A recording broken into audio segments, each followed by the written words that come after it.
On this week's Faculty Profile, UNews' Mike Daly talks with a person who was born, raised, worked, and now teaches politics. Political science instructor Mary Pat Bierle. Everywhere you go, politics are a hot topic of discussion and debate.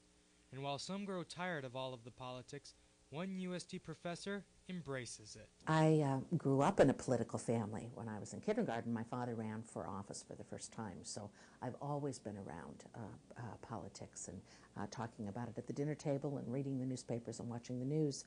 I did not, however, major in political science in college. I was an English major, but I did that out in Washington, D.C. So after teaching for a few years, it was almost inevitable that I would go work for the government, and in fact took a job with the United States Senate and worked there for 13 years. Even with the growing political gap between Republicans and Democrats in Washington, Professor Bierle tries to keep her students optimistic about politics.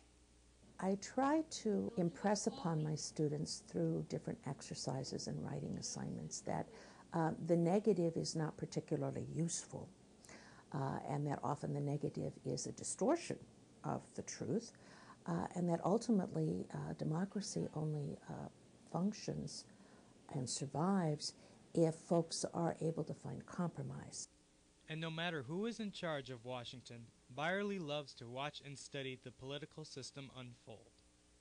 It's really the human comedy, isn't it? And the human tragedy sometimes.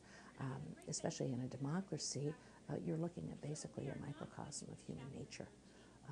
I tell my students in my U.S. Congress class that if we don't like what we see in Congress, we need to look in the mirror, because we're the ones who sent them there.